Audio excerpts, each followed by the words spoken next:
Here in the exposure control section, we are going to be looking at a lot of different factors on how you can control the exposure in your camera. We'll be talking about how to set your shutter speeds, apertures, ISOs, and how to do some automated processes as well. So a lot to get to. Let's get into it. Now, before we even get into it, I just want to mention that we are going to be working in the photo mode, not the video mode, until we get to the video section in the class, section 9. And so for all these earlier sections, you're going to want to make sure that on the back of your camera, that is set in the photo position, not the video mode. Check it quick now, and then you'll be good for the next several sections. All right, the mode dial on the top left of the camera is the way that we can control how the shutter speeds and apertures are set within the camera. There's a lot of different options. You don't need to use all of them, but let's go through and explore what we have. Now, obviously there is a lock button in the middle that you need to press in order to turn things with the mode dial. We're going to start with the easiest setting and work our way a little bit more manual from there. So the easiest setting on this is the green auto mode. Now what's happening here is the camera is going to set basically as much as it possibly can in order to automate the picture taking process. Now, one of the things to note is that if you have a lens that has an autofocus manual focus switch on it, like the one that I have here, you want to make sure that that is switched into the auto mode. That way the camera can take over the autofocusing operation. If it's in manual, that is an override and the lens will be in manual. Now, if you're looking on your lens and you'll notice that, hey, my lens doesn't have a switch, that's perfectly okay. Some lenses have it, some lenses don't. If your lens does not have a switch on it, that means there is a control in the camera setting in the shooting mode, whether you have it in autofocus or manual focus. And when you have the camera in the auto mode, it can go in there and automatically make sure that it is set to the autofocus mode. So you don't need to worry about it if your lens doesn't have it. If your lens does, then you want to be a little bit more aware of where it is set. So the whole complete auto mode, this is what I kind of jokingly call the child safety locks. What happens here is the camera goes fully automatic, and it also kind of restricts access in a number of areas into different features on the camera. So if you've watched this entire class and you know how to set a lot of the things on your camera, you put it in the full auto mode, it's going to be a little bit frustrating for you to use because you're going to have child safety locks and you can't get in to those particular features when it's in this particular mode. So one of the things that it's doing is it is setting the ISO for you. Now in the other settings on this mode dial, we're going to be able to go in and control it ourselves. And we'll talk more about ISO in just a moment, which is the sensitivity of the sensor, of course. So one of the things I wanted to show you straight off is some of the limited features in here, as well as the I button, which is our shortcut menu for simple settings on the camera. So let's go ahead and kind of get the camera set up here so we can all see what's going on. So on the back of the camera, there is an I button, and when you press this, it brings up this shortcut menu, and you can navigate your way around it. Now, looks like I have failed to set the correct setting on the mode dial, so I'm going to set this to the full auto setting. And when we go into the I menu now, you will notice that there are a number of items that are grayed out. You'll see here and here we have image size settings and metering that we're not able to get to. It's grayed out and it's just not available for us to set. And that's just because we are in the full auto mode and there's going to be restrictions in there. If you were to dive into the menu system and go up into the camera mode, there's not a lot of things, but there's going to be a few things like image size settings and white balance that you cannot get to. And that's perfectly normal. That's the way this system works. It's just designed to take over and control as many things as possible. And so this is a good mode if you're going to hand your camera to a friend who doesn't know about how your camera works or doesn't know a lot about photography. And two things. A, you want them to just take basic, simple photos without any problems. And two, you don't want them to mess up your good settings. This is a good place to put the camera. But for somebody who's going to know a lot about the camera, like most of you are going to know, this mode's not going to be the most practical or useful for you down the road. But it's nice just for an automatic, quick, easy setting. Next up is the program mode. Now this actually shares some similarities with the full auto mode in that it is setting shutter speeds and apertures for you. But beyond that, no child safety locks. You can get into everything in the I menu, everything in the full menu. You can set the ISO, you can do anything you want with focusing and anything else with the camera. So this is kind of nice for a slightly more experienced user just to put the camera into a quick, simple mode. If somebody says, oh, hey, quick, take a picture of this at a party, and you didn't want to fuss with settings, program mode is probably the best place for you to go just to have the camera quickly take an appropriate exposure in a basic scenario. Now, one of the things that is important in photography, of course, is what particular shutter speeds and apertures are you using at any moment. When you're looking through the viewfinder, which is the best way of operating a camera in most circumstances, at the bottom of the viewfinder, you will have a bunch of information. And on the left, it's going to tell you you're in the P mode for program. It'll give you then your shutter speed and then your aperture. And then over on the far right-hand side, it'll show you the ISO. And so you can see what shutter speed and aperture the camera is using. Now the program that is built into the camera, what is the program of the program mode? The program, it basically states that the camera wants to give you well, first off, it wants to say you're going to get an even exposure. So not too bright, not too dark. That's the first standard. Second one is don't allow too slow a shutter speed where you might get blurry shots from moving the camera. So it's always trying to give you around a 60th of a second or faster, and it will adjust whatever it can in order to give you those settings. Now, if you don't like those settings that it's giving you, well, you do have a little bit of manual override, which is nice.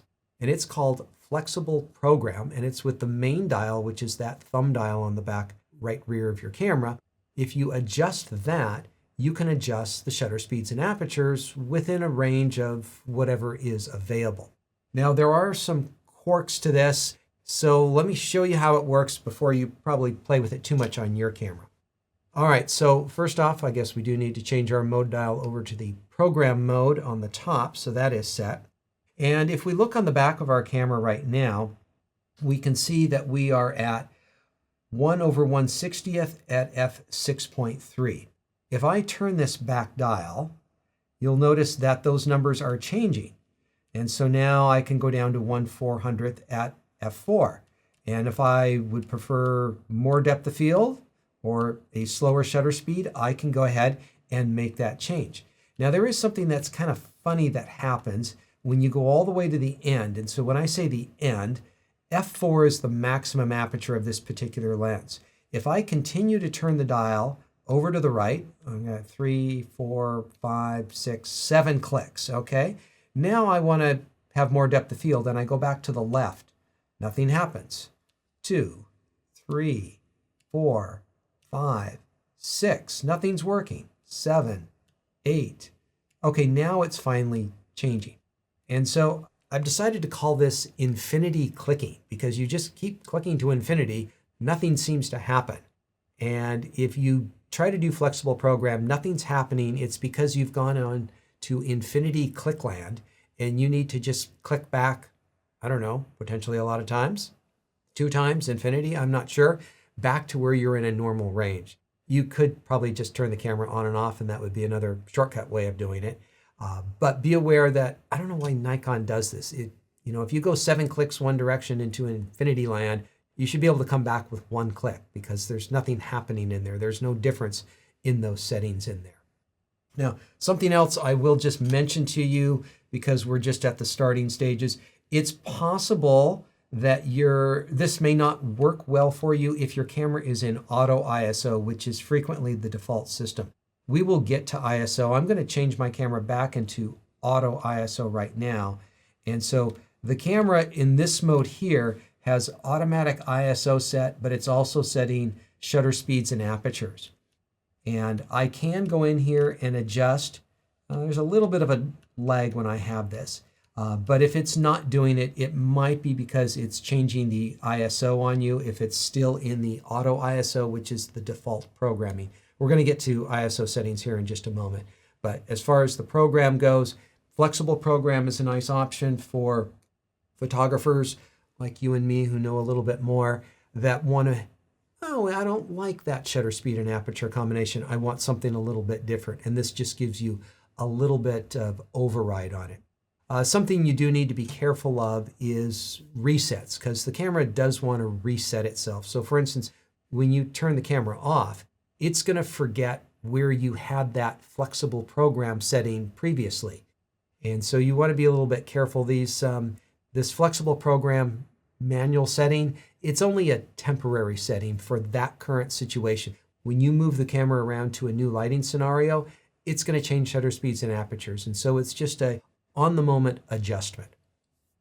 All right, next up is shutter priority. And as you probably have already guessed, this is where the shutter speed is the priority, and that is the one that you get to set, and the camera is going to work with apertures automatically to give you the shutter speed that you want.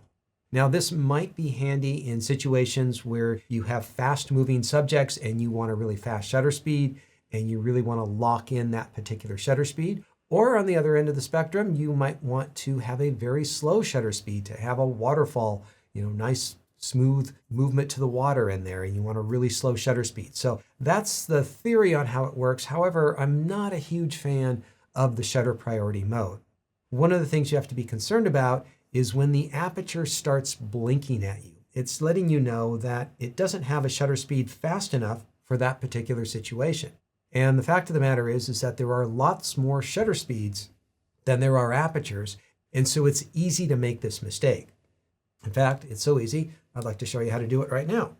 All right, so first thing we'll do, of course, is move our camera over into the shutter priority mode with our mode dial. What I'm going to do here is I'm going to take my camera out of auto ISO. I'm pressing down on the ISO button, and I'm turning the front dial on the camera just one click. It's just going to be easier to show you this with it in a manually set ISO setting. All right, so let me turn the back dial to get down to a normal range here. All right, so if I wanted to take a picture here in the studio at a 60th of a second, the camera is setting f10, and I can take a photo and everything comes out fine. If I play that photo back, everything looks pretty good about it. Now let's say I want to have a faster shutter speed. Well, I can continue to adjust my shutter speeds, as you can see, but as soon as I reach f4, that's the limit of the lens that I currently have on the camera. So I can shoot a photo here, and that photo is going to come out just fine. But if I was to go, say, 6 more clicks, 1, 2, 3, 4, 5, 6, I'm now at 1/1600th of a second. You'll notice the f4 is blinking. That's a warning to you that the aperture is not appropriate for what you're selecting. And notice over on the right-hand side of the screen, the exposure indicator, the vertical exposure indicator, is showing us that we are 2 stops underexposed. All right, that is simply a warning to us. We can go ahead and take a picture, and we took a photo, but let's look at this photo. I'm thinking this photo looks a little dark to me. How about you? Yes, it is 2 stops dark, and we were warned both by the blinking f4 and by the -2 notches over on the exposure indicator on the right-hand side. So we were fully warned that we were going to get a dark exposure. And so you do have to be paying attention to those things to make sure that you are within the realm of where you wanted to be. Well, what would you do if this came about you in real life? Well, there's 2 options.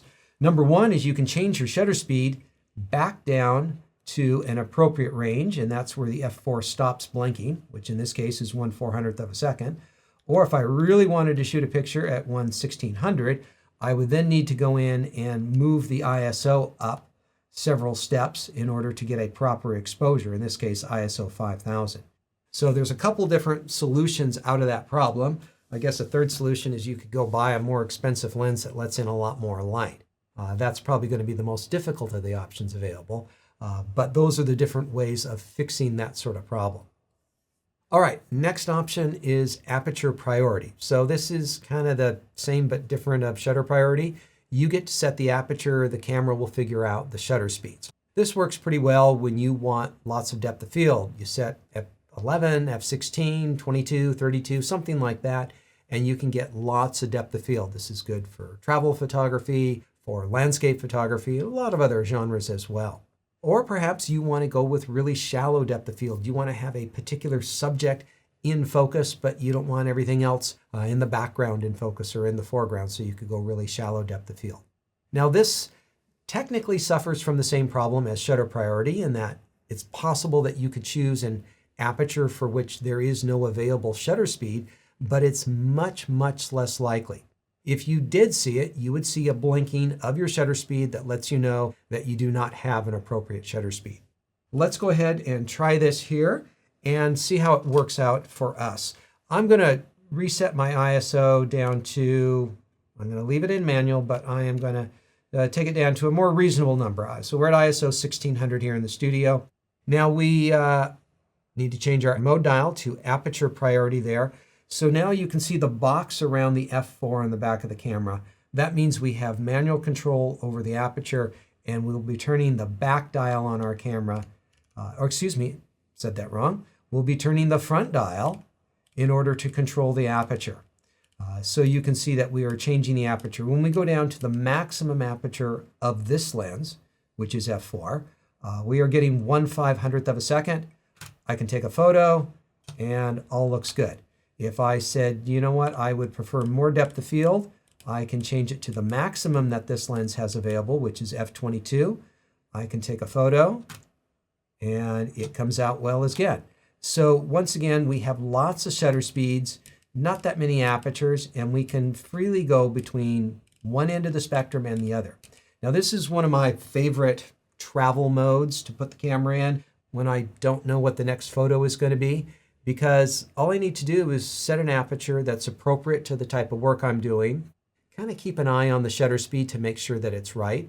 If it doesn't seem appropriate for the situation, it's too slow for my hand holding or too slow for the movement of the subject that I'm photographing, well then I have a couple of options. I can change the apertures to get a faster shutter speed perhaps, or a slower one if that's what I wanted. So changing the aperture is one. The other is going in and changing the ISO. And as I said, we'll talk more about the ISO, but that's one of the ways that I would work. It's just leave it in aperture priority, maybe f5, 6 or so, and then just see what the next situation brings. Maybe I want shallow depth of field, maybe I want more depth of field. Changing that front dial very quickly takes you across the spectrum of what's possible in the world of photography. All right, next up, we've got full manual. This is my favorite mode. This is where you get to have a lot of control and consistency from shot to shot. So, of course, you're going to be selecting shutter speeds manually, apertures manually. You get full control of things. Now, ISO is always done separately. So that can be manual or it can be automatic, your choice. I've kind of left the camera set up in a more manual way, so everything is manual right now. Now, the reason I'm a big fan of manual is because when I go and shoot something, I usually shoot more than one photograph of it. I'm going to shoot a series, maybe 10 photos, maybe 100 photos. And it would be nice when I get those photos back that they're not all wildly different in exposure from light to dark. I want some consistency. And I'm usually willing, and I usually have the time, not always, but usually have the time to kind of figure out what's the best shutter speed and aperture for this scenario. And then I'll go shoot a bunch in different compositions and timing and things like that. And so when you shoot something like this, you get your exposure figured out first, and then you can shoot rapidly and very quickly, changing different settings on the camera in other ways, but you know you're getting the right exposure from shot to shot. The other time that manual exposure works really well is when you are shooting really low light or awkwardly or tricky lighting scenarios where there's either lots of brights, lots of darks, or kind of an unusual combination of brights and darks in there.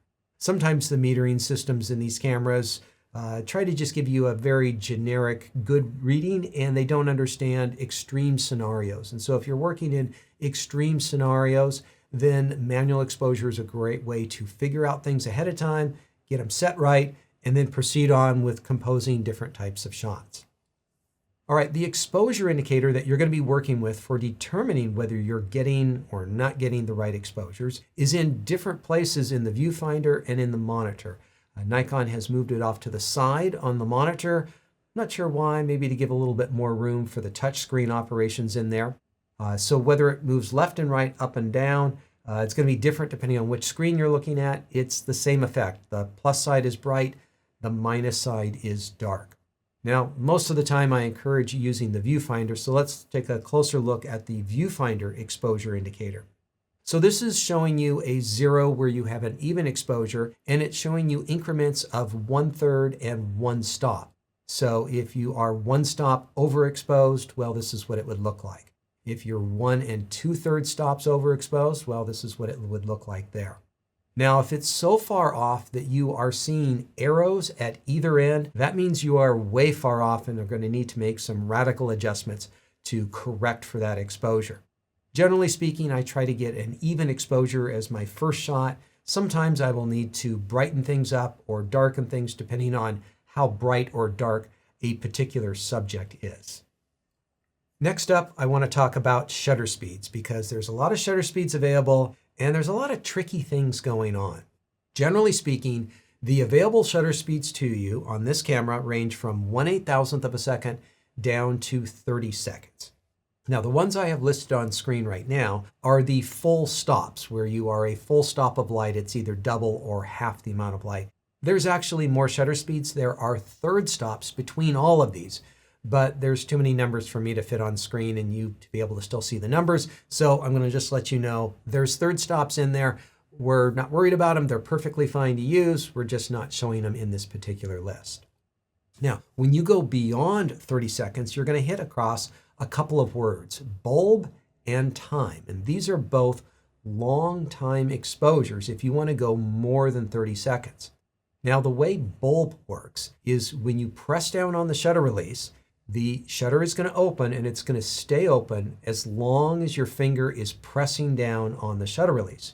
When you're done with the exposure, you lift your finger up and it closes the shutter and ends the exposure.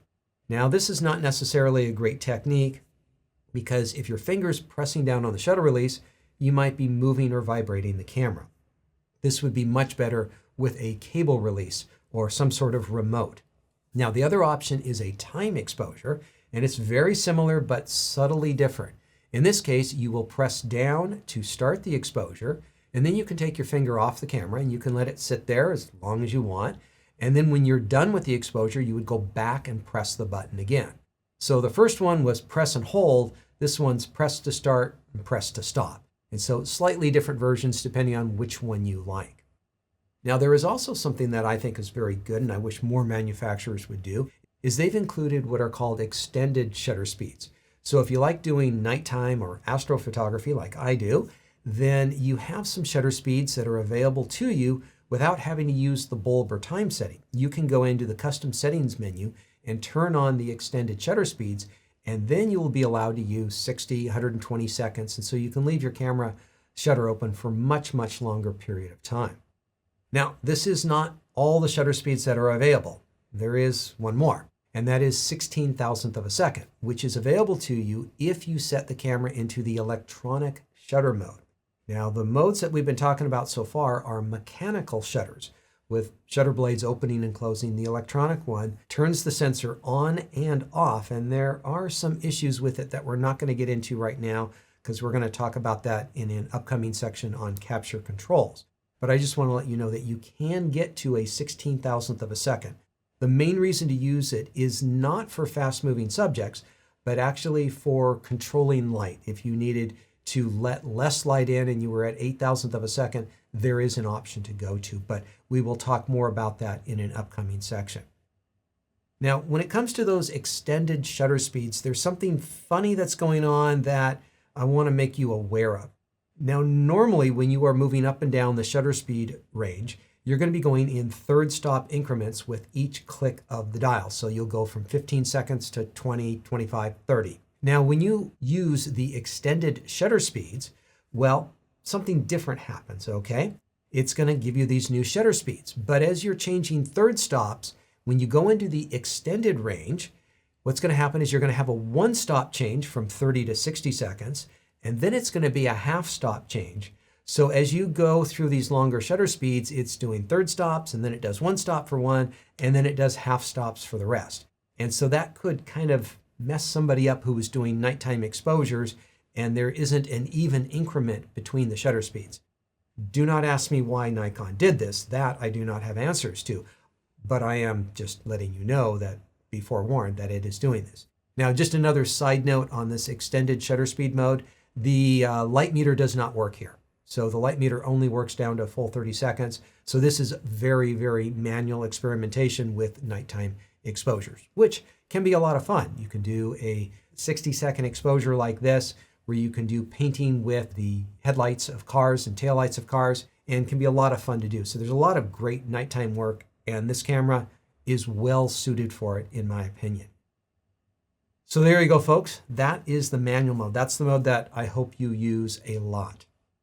All right, not the last ones to talk about. We have user modes. So these are custom modes that you get to program according to how you like the camera set up. The problem is that there's a lot of different types of photography, and there's a lot of settings getting your camera optimized for different types of photography. So if you're into landscape photography or portrait photography, yeah, those are really common things that you would do, but there's a lot of setting adjustments that would change from one to the other in there.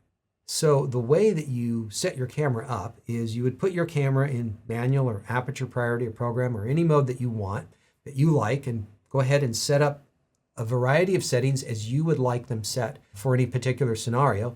You go into Save User Settings and you save it for one of the U1, U2, or U3, and it will be set up for that particular mode. Let me go ahead and show you how this is done. So what we're going to do is we're going to put our camera, and we'll go with U1 right now. And let's see what I want to show you. I'm going to hit the display button here just to bring up some different displays. So right now you can see that U1 is in the program mode, and it's got auto ISO because it's blinking at us with auto ISO. If I change it to U2, it's the same there, and that's because these have not been programmed. So what I'm going to do is I'm going to set my camera up in a kind of a landscape mode. So I've put my camera in the manual exposure mode. I am going to change my aperture to a setting maybe I would use for landscapes, f16. Now I don't know what shutter speed I would use because I would need to adjust according to the light, but I know that you usually need a fairly slow shutter speed, so I'm just going to set up a 30th of a second. Now ISO wise, I am going to change my ISO where I would for most any landscape on this camera, which would be ISO 100. Now, down along the bottom here is our I menu. We'll get more into this into another section. But if we wanted to have our camera set up in a particular way, we wanted to use the wide S area mode. What is that? We'll get into it later. Let's say I want to change the white balance to direct sunlight, okay? And let's see if there's anything else. Everything else looks pretty good there, but this is my setting for how I would like to do my landscape. So what I'm going to do is I'm going to go into the menu setting. I'm going to go over to the left so I can come down to the wrench tab. And you can see right there at the second line is Save User Setting. And I'm going to save this setting as U1. Okay, so I'm going to go to the right and I'm going to press OK to save that setting. So now it is saved. If I turn the dial up to U1, you can see it's manual, f16, 30th of a second, ISO 100. It's got the sunny white balance and the wide S area in focusing. So that is all set up. Now, if I wanted to set this up, say more in a travel mode, I might put it into aperture priority. I might adjust the aperture for, let's do f8 and B there. Let's go ahead and set up auto ISO. We'll just make that change right there. I'm going to hit the menu. I'm going to save user setting as user 2. Save that in there. Hit the shutter release to kick me out of there. And so when I come up to user 2, you can see that's aperture priority at f8 with auto ISO, and user 1 is still where it was. It's memorized in there as manual f16 ISO 100. So there's a lot of settings that I didn't get to that you can go ahead and customize in there with each one of those user settings.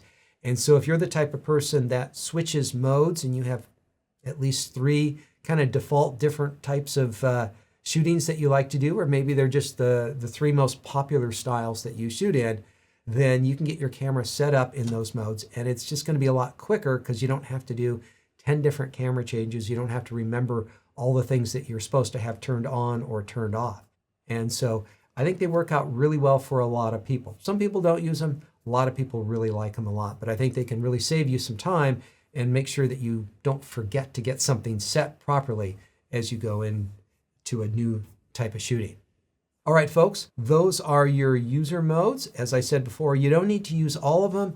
Many photographers only use 1, 2, or 3 of them, so don't feel obligated to use all of them, but now you know what they all do. Next up, it's time to talk about the ISO setting. Now, I know we've talked a little bit about it, but let's officially talk about it now. ISO is, of course, the sensitivity of the sensor. The native ISO on this camera is ISO 100. So if you want the optimum image quality on this camera, you'll put it at ISO 100. But there are good reasons to change it, and that is basically because if you need a higher shutter speed, you can adjust your ISO so that you can utilize a higher shutter speed, which might be good for capturing certain types of photographs. Now, when you do use a higher ISO, you're going to add some grain to the image. It's some noise that happens when you shoot at higher ISOs because less light is coming into the camera. I always like to do a little test with all my cameras to see how good is it. This camera is extremely good, especially at all the lower numbered ones, 100 through 1600, very, very clean. I would still consider 3200 very, very clean. Now, let me just sidestep here for a moment and just mention that it does have a low setting, a low 1.0 setting, which means it's one stop lower than ISO. So it's an ISO setting of 50. And this is not as good as 100. It is essentially a pull, if you can remember back to the days of film processing. And what's happening here is that kind of too much light is coming in and the camera is fixing it in software. And it can be helpful in some situations where you need longer shutter speeds, and so thus you need lower ISOs. The problem with the 50 setting is that it does not have as much dynamic range as ISO 100.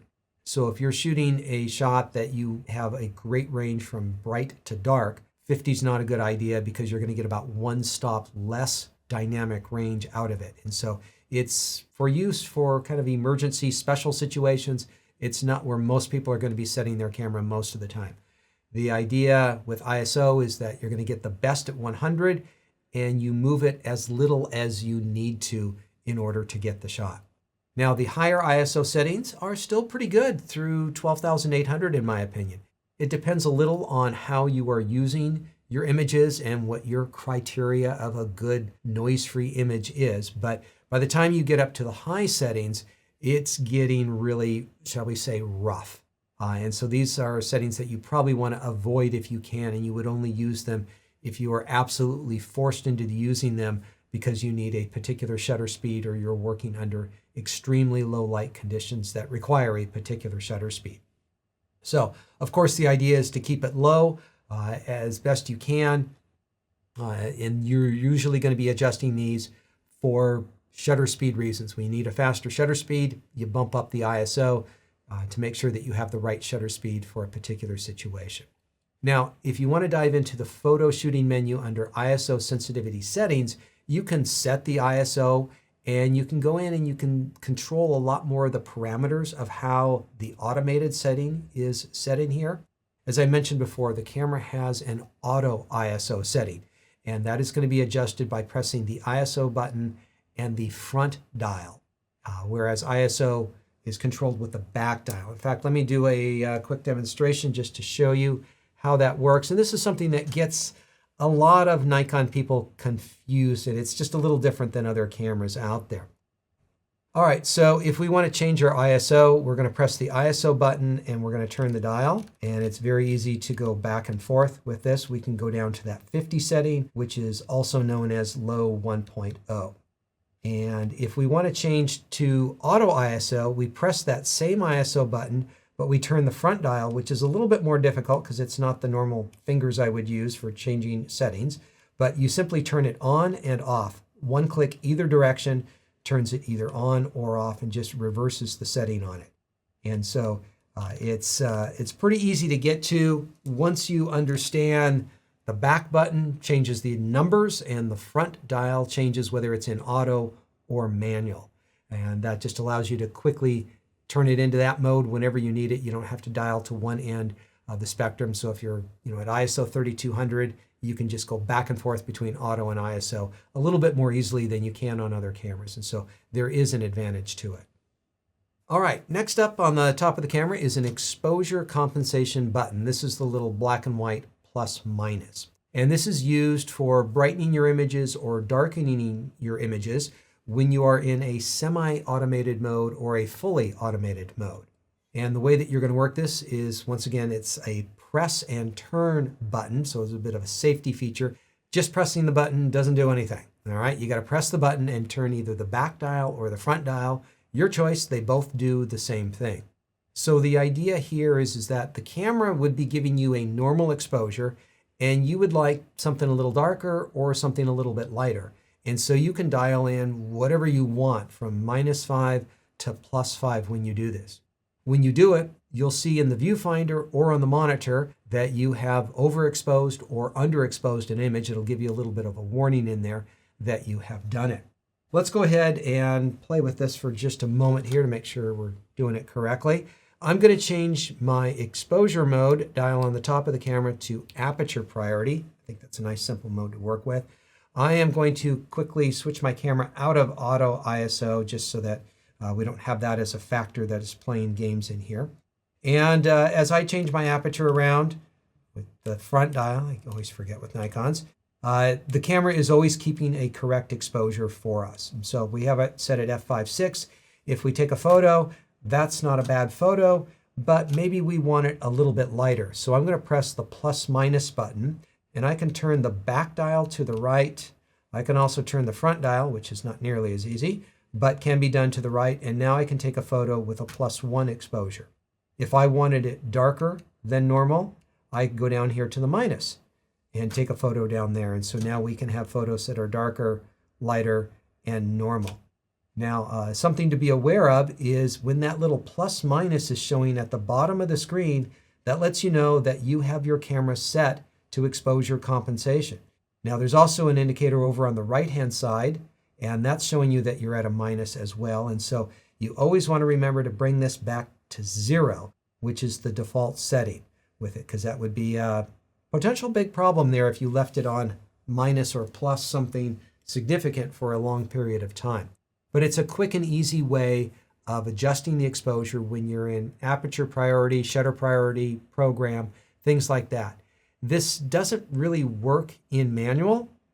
Well, technically, it does do something, but it doesn't change the exposure in any way. And so most valuable is going to be program, shutter priority, and aperture. Let me just quickly show you what happens in manual exposure.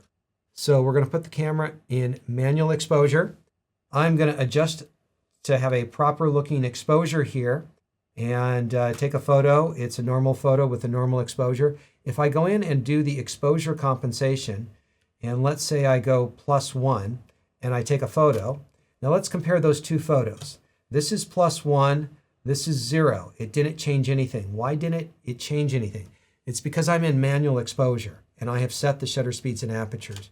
What it did change, if you look on the back of the camera, is it changed the exposure indicator over on the right-hand side. Let me reset it to 0, okay? And if I set it to +1, it moves the indicator and it's kind of fooling you. I see this as similar to people who set their clocks 5 minutes ahead of time because they know they're always 5 minutes late. And now if they follow their clock, they'll then be on time.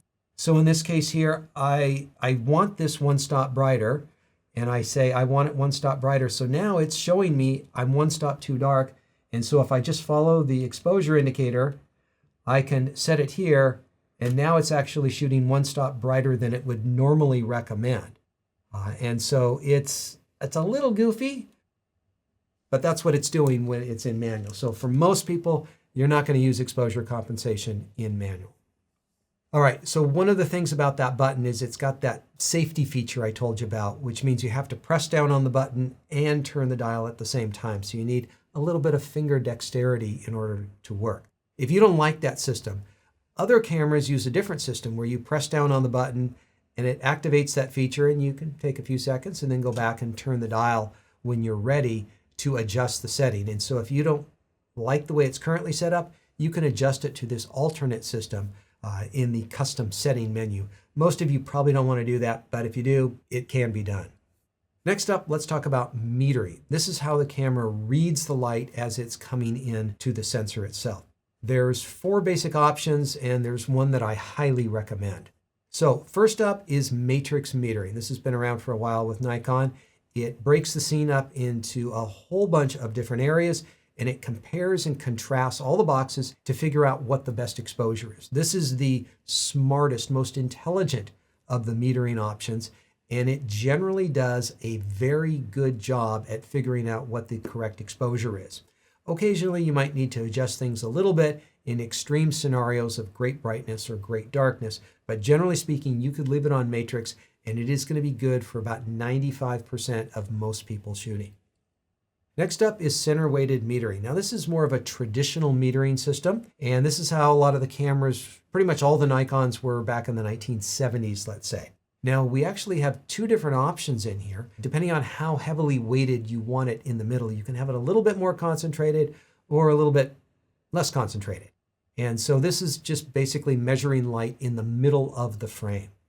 Now spot metering is a more precise version of center weighted metering. And so on a very small 4mm circle in the middle, it's about 1.5% of the frame, is it's going to measure the light. Now this is the way a lot of professional photographers used to meter before matrix metering came along, when they wanted to get the tones off of a rock or a cheek to get the exact brightness levels they wanted in their photograph. And so this is used by some more advanced photographers who do want to read light in that manner. But for most people, matrix metering is going to work quite well.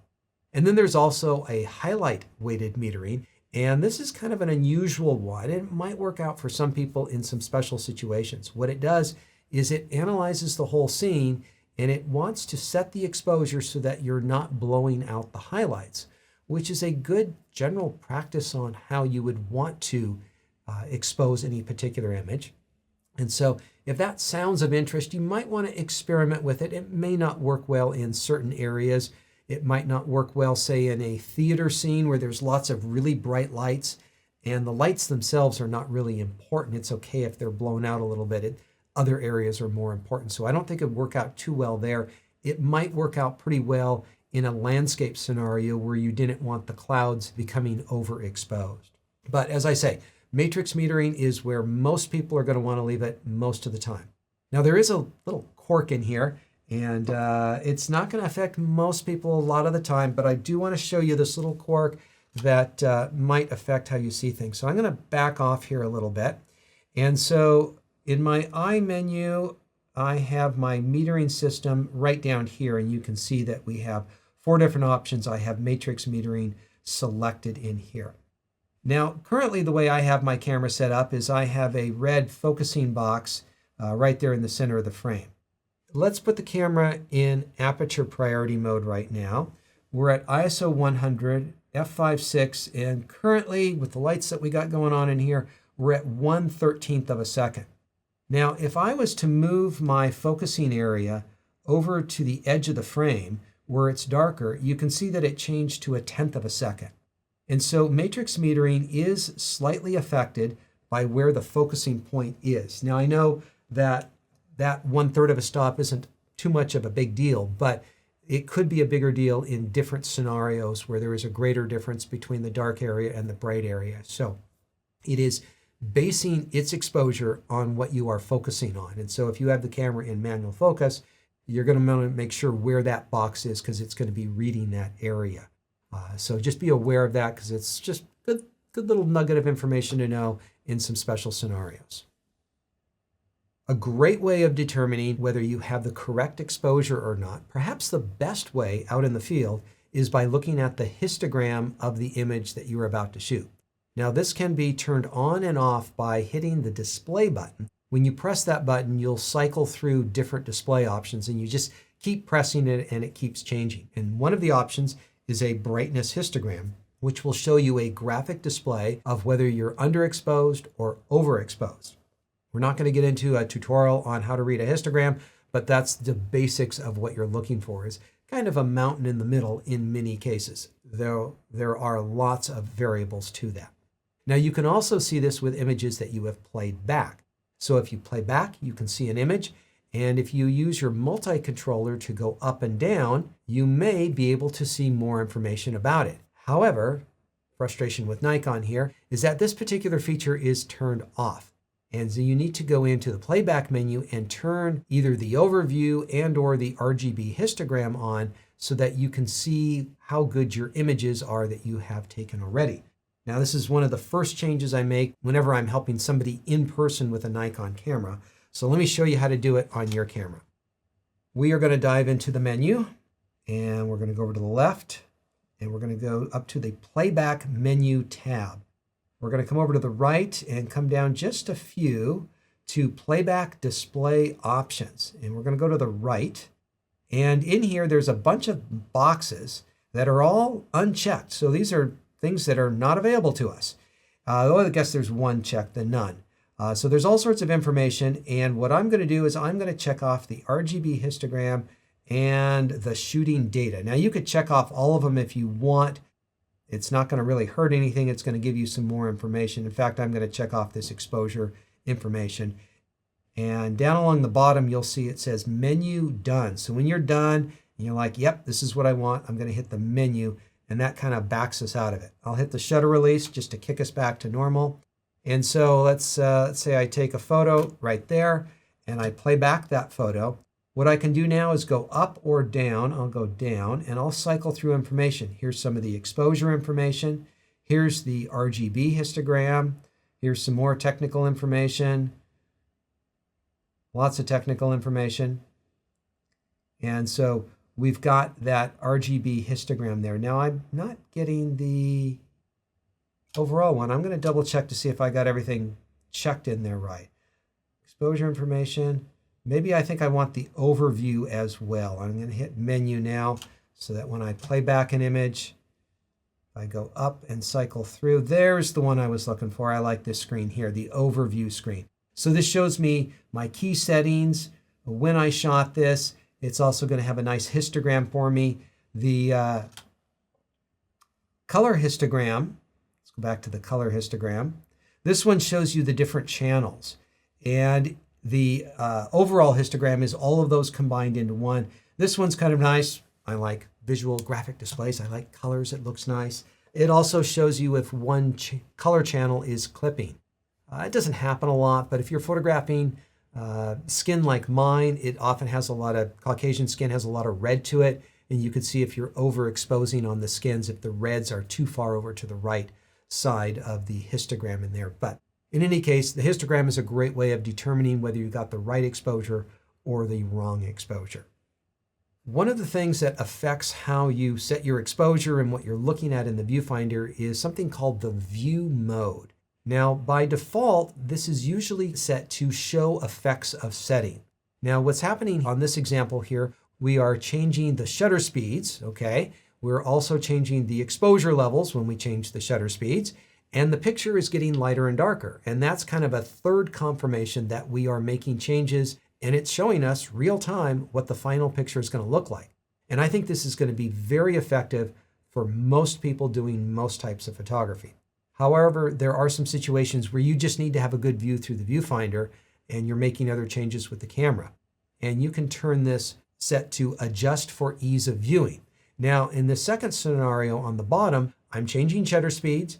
The exposure indicator on the right is changing, but the picture is not changing. My view is constant. I have a constant, good quality view. The final picture is going to come out light or dark potentially, and that's going to be indicated by the exposure indicator and the shutter speeds that I'm changing.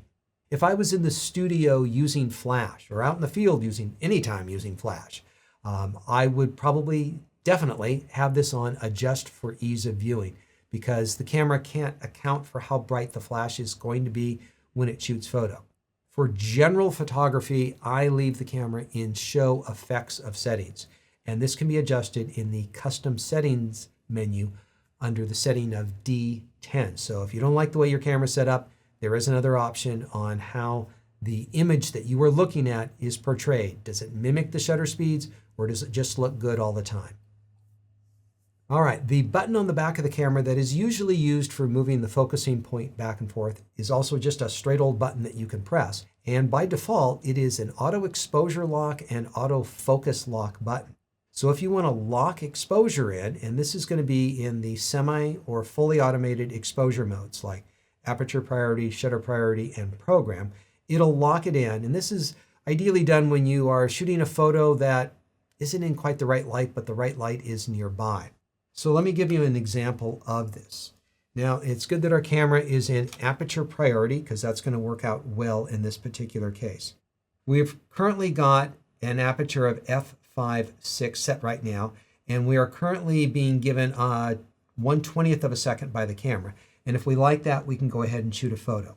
But if we wanted to get a different exposure, maybe one from over here, I can lock the exposure in at 1/6 of a second. You'll notice that my thumb is pressing the button, and I'm going to hold it down until I take a photo here. As soon as I release, it turns this off. And so if I want to take a reading over here at a 1/13th of a second, you'll notice in the bottom left corner of the screen, it says AEL. I can take a photo, and it's locking that exposure in.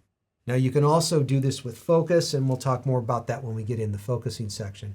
This is just one of many different ways. You can set manual exposure. You can do exposure compensation. You can do auto exposure lock. They can all get you to the same result in a different manner of working. And that's one of the great things about these modern cameras. Lots of different ways to get to the right solution. Now, this button is also a custom control button. So if you said, I'm never going to use it for auto exposure lock, you can reprogram this button to do something completely different. So it still is a valuable button on the camera. It's up to you how to use it.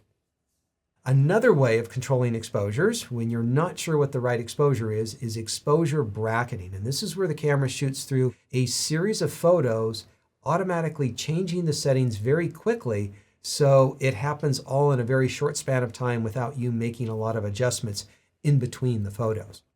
Now to do this, you can go into auto bracketing in the photo shooting menu. The first option is going to be turning this on and off. Normally it's left off. You only use it usually in special situations. Auto bracketing set, well, there's actually a variety of things that you can bracket. Exposure is just one of them. That's the main one people use, but you can use exposure and flash, just flash. You also have white balance that you can adjust, and active delighting. And both of these are features that we'll talk about, not nearly as useful as auto exposure bracketing, which I'll show you how to do here in just a moment. You'll have the option of the number of shots that you want to get, as well as the increment between the shots. So what do you need these shots for? How are they going to be used? Different people use them for different reasons. I'll frequently use this if I'm doing a landscape exposure shot that's got a wide range and I'm not sure what the right exposure is. I might shoot 5 frames, one stop apart for that. Now, if you were doing HDR photography and you really wanted to have a lot of data to work with, you might shoot 9 frames at whatever increment is appropriate for what you're doing. Now, exposure compensation kind of did the same thing, but in a more slow manual manner. And you can use exposure compensation on top of this if you wanted to shift all of the images lighter or all of the images darker. So that is just a variation on this bracketing series that you can use. So let's go ahead and let's do a little bracket series here right now. And let's say I'm doing a shot.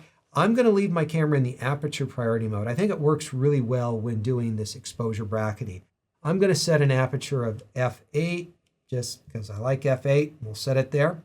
We're going to go into the menu system, go left, go up to the camera, and we're going to be coming down to the auto bracketing option. I think this is kind of towards the bottom, so I'll move my way down here. Okay, there we go. Auto bracketing. I'm going to go to the right here. I am going to want to turn this on, so I just went to the right to turn it on. Auto bracketing set. Which one do I want? I could use the first one. It would work fine here, but I'm just going to specifically select auto exposure bracketing. I think that's the most normal one here. Next up is the number of shots. I would prefer to do 5 shots in this case. And we have different variable amounts, and you can see the indicator on the bottom. Third stops don't make a lot of sense. They're always so close, especially if you shoot RAW. I'll do them one stop apart right now. All right, so that is all set up correct. I'm going to hit the shutter release to get out of this mode. Actually, I'm going to go left just to double check. Actually, go right in here to check. Go set OK. It's set. It's on. We're ready to go. So you'll notice over on the right-hand side, it says AE bracket 5 of 5. So we have 5 shots to shoot. There's 5 in the series. And right below it on the right-hand side, we have our exposure indicator. There's 5 little marks. And as I take a photo, you'll see that we are going to work our way through the series. And there we have shot our way through the series. And so let's go ahead and play back our images here. And you can see this image is the +2 down there at the bottom. And the previous one is the +1. Then we have a -1, -2, and our normal exposure. Frankly, this is not the most sensible order, in my opinion, and this is something that you can adjust, and we will be able to adjust when we get into the custom settings on the camera. But that is our 5-shot bracket series right there. Now, the most important thing about bracketing, in my opinion, is remembering to turn it off when you are done. So I'm going to go to the right again, press OK, and auto bracketing is now turned off. And so by all means, remember, when you use that, you want to turn it off, because if you forget to turn it off, you're going to have some crazy exposures for your next series of photos. And so always turn that off when you're done. Next up is high dynamic range. And so HDR photography is where the camera will shoot multiple photos, just like the bracket series that we just shot, and it will combine them in camera for a final image. Now, obvious problem, if you think about it, is if you're shooting multiple photos, anything that moves is not going to look good in an HDR image. So this is only for stationary subjects, and that also means your camera needs to be stationary too. Theoretically, you can hand hold it if you're super steady, but you're better off with a tripod. So when you dive into this, one of the other caveats to be aware of is you are getting a JPEG image as your final result. And so if you're really wanting to work with raw images, this is just a JPEG. So first option is turning it on and off. We do have the option of turning it on for a series of photos, because normally it will turn off if you put it in the single photo. A lot of people use HDR for just one shot and they don't want to accidentally leave it there. This would be another terrible mode to forget you left turned on. And so if you know you're going to be doing it for a while, several series of photos, you'd leave it on series. If you just want to do it for a single shot, then you would put it on for on. Next up, we have HDR strength. So like in bracketing, where you can shoot at different increments depending on the brightness levels, you can do the same here according to how bright and dark and how extreme your situation of lighting is that you're dealing with. And so I just took this into the studio to test it to see what it does. And generally what it's doing is it's lightening up things that are in the shadows and trying to darken things that have a lot of light on them. And it looks a little bit funny if you go too far with this, so there is definitely a particular look to it. If you look at the histograms, you can see that technically it is doing exactly what it is supposed to be doing. The darks are not as dark and the lights are not as light. So it does work, but you need to be very careful on how it is used. Now, one of the options is save individual raw images. And this is going to be really good for people who do want original RAWs to work with, but maybe they want to create an HDR JPEG to see how it works. Maybe it'll work for you, maybe it won't. You can go back to the RAWs and adjust those and perhaps fix it up or combine it in software on your computer. And so I highly recommend saving the RAWs if you have anything that is greatly important in those particular photographs. And once again, this requires multiple shots, so it's not good for movement of any kind, camera or subject.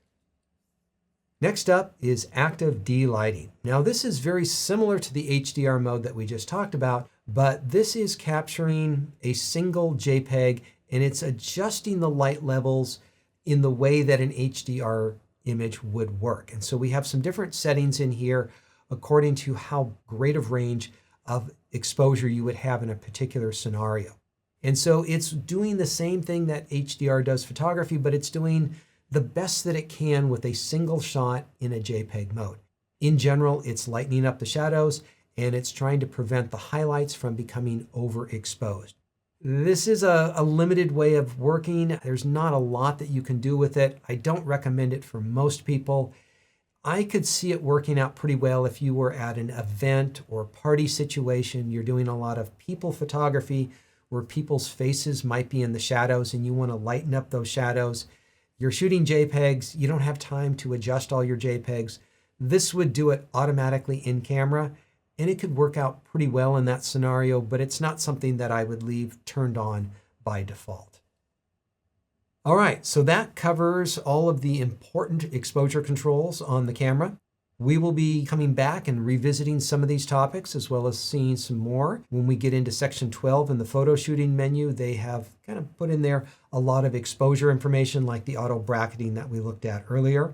We're also going to see a lot of customizing of these exposure controls when we get into section 14, section B on metering exposure. There's going to be a lot of custom ways that you can tweak the camera so that it works just the way that you want it to.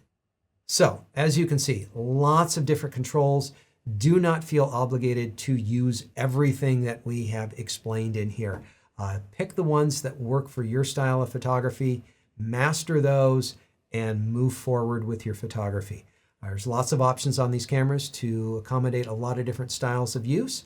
But if you've gotten really used to one system, you might want to try one of the other systems just to see if over the years, over time, your needs and styles have changed. And so it's good to be aware of all of the different options so that you can adjust your shooting to make it as easy as possible wherever you are and whatever you're doing.